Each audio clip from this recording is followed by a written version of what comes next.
Guys, I have another video, and this one's a doozy, a bit controversial. Let's get into it. So there's a TikToker known as Andrew the Scribe, who basically said that Beetlejuice, is like appropriating black culture or whatever.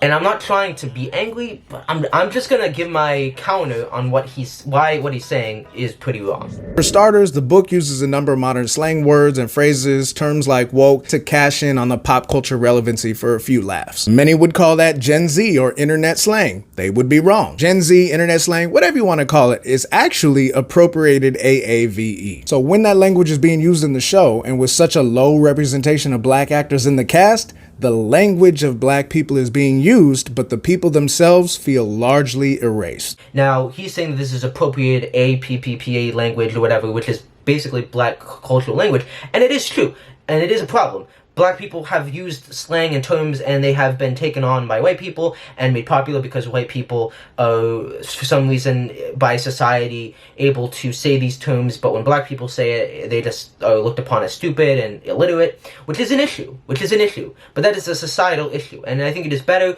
to make a video talking about that and how to stop that problem than making a video on a musical that is simply another cog in the machine of cultural appropriation. Also, I know it originated and black people said it a lot, but these terms like woke, new phone who dis, the dab, dance moves, have been used in various musicals, movies, TV shows. You would say that about so many things, and I don't like it because I think it's cringy and it's just a way to be relevant, and it just comes off as lazy and stupid, and people have moved on from that trend at this point.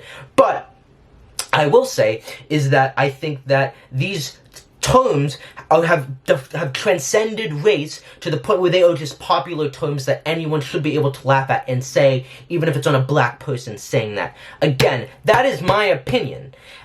However, I can understand why he would say that, but I personally think that those terms have transcended race. He had good intention, but I just feel like it's a way to conserve art. And again, if we're worrying about all of this stuff, it just is not going to make true art, in my opinion, and I just don't like this way of thinking. Then he says the people themselves feel largely erased, when I'm like, can you give me a statistical, analytical data breakdown on who feels erased and who said that? Because I really don't think anyone said that. After the Maitlands meet their untimely end, Beetlejuice shows up to explain their current situation in a song called Fright of Their Lives. And at the top of the song, we get this lyric. Both of you are super polite, middle class, suburban and white. Well, all of that is finished tonight, except for the white part, obviously. It's such a weird choice, because by intentionally and specifically naming those characters as white, it effectively erases black people from those roles. Like, how many young black actors are sitting in that audience watching the show going, oh, well, I guess I can't do that role? And how many regional and school productions are going to use that lyric as a way to exclude black people from the casting process? Clearly, the tour is addressing this issue with the casting of Brittany Coleman, but it begs the question, like, why even include this lyric in the first place? And even with casting Barbara as a black woman, without a lyric change, it guarantees that one of those roles for all of time has to be played by a white person. And that sucks, because out of all the leads and the featured roles in Beetlejuice, the Maitlands feel among the least problematic to be cast as black. Like, it feels a little problematic in a majority white cast to make Juno, the main villain of the piece, a black woman. And like, you could cast Papa Dietz and Delia as black, but if the Maitlands are white, it becomes a story about a white couple trying to run a black couple out of town, and things are gonna get real awkward when Adam and Barbara pull those sheets over their heads. I'm just saying. I just had to roll my eyes because no, it doesn't. Because first of all, this lyric has been changed before. Second of all, he says how this lyrical line is what's going to cause regional productions and high schoolers to exclude black actors. And let me tell you something, buddy. These people, even if this line didn't exist, they would still do that. So, and that's just unconscious racial bias. Sorry to say. Second of all, it's a funny line. It shouldn't unsettle anyone because the Maitlands are some of the whitest people in musical theater history. That's kind of the way they were written, to be white people. Obviously, they can be black people, but they are a take on the suburban couple, and they don't need to be white, but it highlights that point more if they are white. Again, I'm not saying that based on that alone they should be white, because I think that you could have a Bobo that's black and a Adam that's black, and I think that should happen, and it wouldn't take away from that storyline, but it just makes sense from a storyline perspective, and it doesn't really have anything to do with erasing black people from that part. But he also kind of contradicts himself, because there's this whole discussion that white roles that are now being turned into black roles are kind of problematic because it doesn't take their blackness into their identity, because he says if they were two black people and the Maitlands were black and the Deets were white, it would be about a white family throwing a black family out, and when the Maitlands would put on the white hoods, it would look very problematic, referring to the KKK. And I'm like, so you're kind of saying that they shouldn't be black, and they have to, one couple has to be one race. They can't, like, they either have to be the same race or they can't be anything at all. Like, it, you know what I mean? You get what I'm saying? Like, it's so weird. And even if that was the case, the only person that would think that would be you, because the Maitlands are dead, so they are not forcing them out of their home because they are dead and they don't even know they exist, and the ghost costumes look nothing like the costumes that you're talking about. I just feel like it's a bit of reaching, and I just don't get it.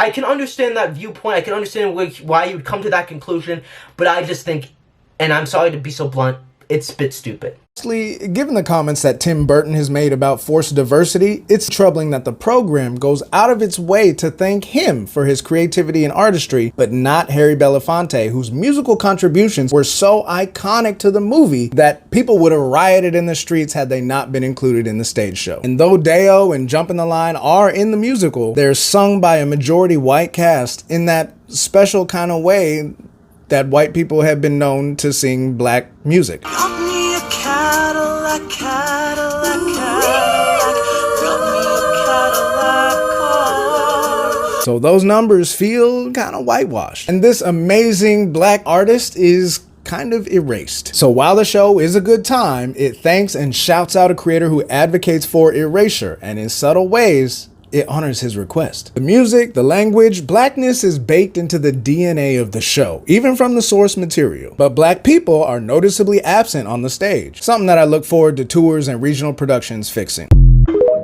Tim Burton, is he an ignorant white guy? Yes, he is. But is he a racist? No. And should he be thanked? Yes, because he has created things. And by the way, if you've seen Wednesday on Netflix, it's a full show full of diversity, and then people have a problem because the villain, quote-unquote, is black, but she's really not a villain. If you watch the show, you know that.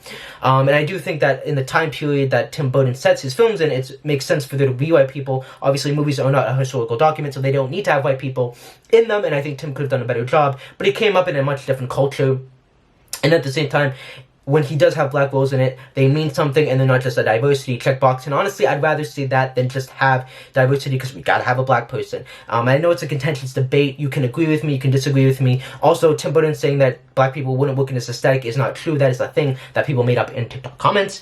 And yeah, so that's basically my opinion on this video. And so make sure to like, subscribe, comment, and I just had to make this response video.